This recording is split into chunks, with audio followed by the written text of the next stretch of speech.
Hello friend, ఈరోజు అయితే మా ఊరి మధ్యలో ఒక చెరువు ఉండే నేను దాటాను. ఎలాగో స్టార్ట్ అవుతుందని అనుకుంటే అది మధ్యలో వచ్చి ఆఫ్ అయిపోయింది. అంటే ఇగో ఇది ఇది డ్యామేజ్ అయింది. దీనివల్ల ఇక్కడ ప్రాబ్లం చాలా ఇచ్చింది. ఎక్కడి నుంచి నడక స్టార్ట్ చేసిన ఊరికి దాదాపుగా ఒక 2 కిలోమీటర్ 3 కిలోమీటర్ నడుస్తూనే ఉన్నా దగ్గర మా మైసమ్మ తల్లి దగ్గరకు వచ్చింది. అదే మా మైసమ్మ తల్లి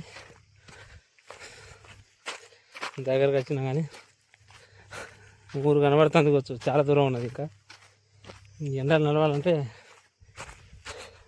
మా ఫ్రెండ్ వస్తున్నాడట.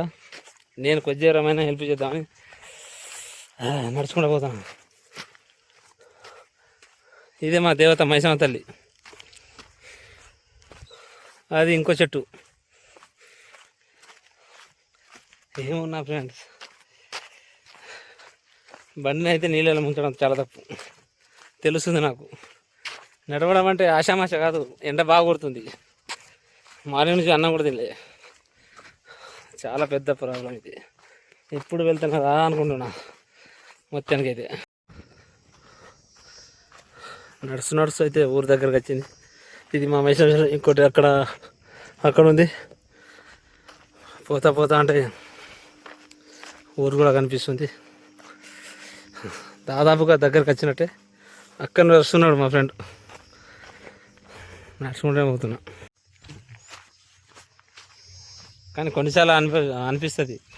ఇలాంటి అనుభవం అప్పుడప్పుడు అయితేనే కొంచెం మనకు తెలుస్తుంది. ఏంటంటే ఎప్పుడైనా అజాగ్రత్తతో ఉండద్దు, జాగ్రత్తగా ఉండాలి. ఇప్పుడు అనిపిస్తుంది. నేను ఒక 1 కిలోమీటర్ నడిస్తే నాకు ఇప్పుడు అనిపించింది ఎప్పుడైనా జాగ్రత్తగా ఉండాలని. ఏదైనా జాగ్రత్తగా ఉండాలి. నీడ కనబడుతుంది. అక్కడ పోయి ప్రజెంట్లీ కొంచెంసేపు మా వాడు వస్తుంది. అక్కడి నుంచి కొంచెం రెస్ట్ తీసుకుంటా.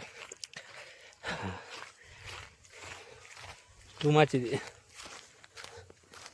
నీళ్ళకైతే వచ్చేసిన. కొంచెంసేపు అయితే ఈ బండి మీద కొంచెంసేపు రెస్ట్ తీసుకుంటా. మళ్ళీ మీకు వెళ్ళేటప్పుడు కంటిన్యూ వీడియో చేస్తా.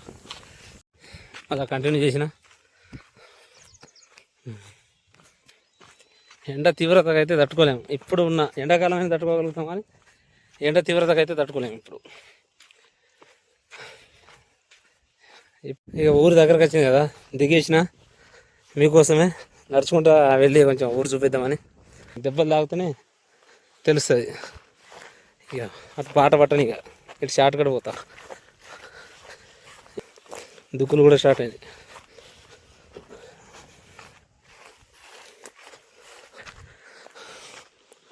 ఆకలితో ఉన్నా. ఇంటికి పోతాం తిత్తనే ఏమనుకోకండి. ఇక అన్నం తింటే ఇంటికి వచ్చి అలసిపోయినా. పప్పనంతా మా వైఫ్ గట్టిగా అన్నం పెట్టింది. గట్టిగా తినేసా. మా బిడ్డ ఆడుకుంటుంది. కువా కువా పువా పువా అనుకుంటా. తినని తెలియజేయని